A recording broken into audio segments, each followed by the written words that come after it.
Um, I wanted to show you two things in my inbox. I'm, I'm going to my LinkedIn inbox. I think it's here. Yeah. So this is a woman I don't know.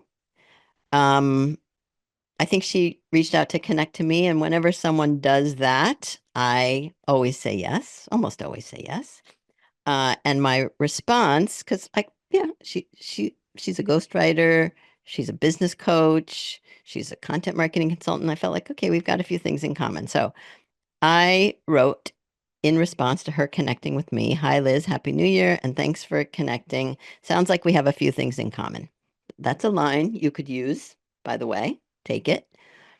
And then I always say, if you want more from me and you haven't already, I invite you to sign up for my quick tips here. And that's my email newsletter because I want people on my list. So I always, always offer that as a call to action.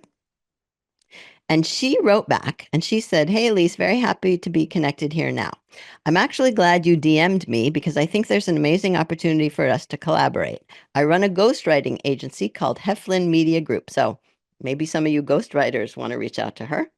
"Through my company, I offer a 10% referral program. If you introduce me to someone who needs a book ghostwritten and they end up signing a contract, you get 10% of that contract fee. Contracts tend to run anywhere from $50,000 to $150,000. So your take would be $5,000 to $15,000 just for making the introduction.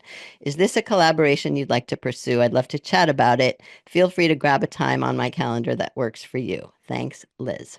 So first, I want to know, before I keep going, what do y'all think of that? Jake, what are they saying in the chat? We have Blah. Tina says, I don't believe it. Barb thinks it's pretty bold. I think that's right. Isabeau says, too much too soon. Amy says, I think it's a bit form lettery, which I think is a great way to put it. And pitch right out of the gate, somewhat of a turn off. That's true for a lot of people. Seemed fair enough given that you pitched first. Also, good context to add to it. So this is where I want to say again, timing is everything. And also, pitchiness, I've said this, is in the eye of the recipient, not of the pitcher. Because if I knew someone who wanted help ghostwriting a book, I would say yes immediately. Or if I needed money and I wanted $5,000 or $15,000 just for making an introduction, I would have gotten on a call with her. So I actually don't agree that it's too bold or too much too soon, because if the timing were right, it would be perfect.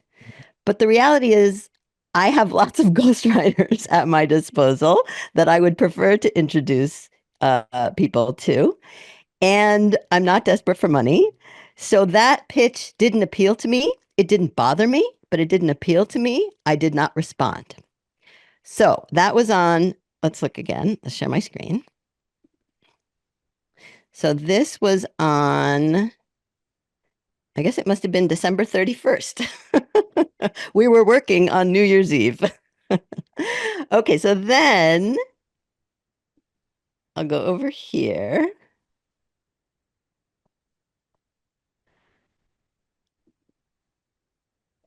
Okay, then 2 days ago, I got an email message from her. So this is what, 6 weeks later. She said, "Hey, Elise, I sent you a LinkedIn DM a few weeks back, but I thought I'd try your inbox as well. I'm actually glad we connected." So it's basically, same message in an email. "Thanks, and I look forward to connecting on this." Now, again, I have not responded because I have no need, but because we've got a conversation going, I might say, "Thanks, but no thanks. I've got plenty of resources, but good luck to you and stay in touch," or something. But again, the point is, it's all about timing. It's all about follow up also, because I was actually very curious to see if she would follow up, right? Because when you make a pitch like that and then you never hear from them again, you're like, oh, well, they must not have been serious. But she is serious and she followed up.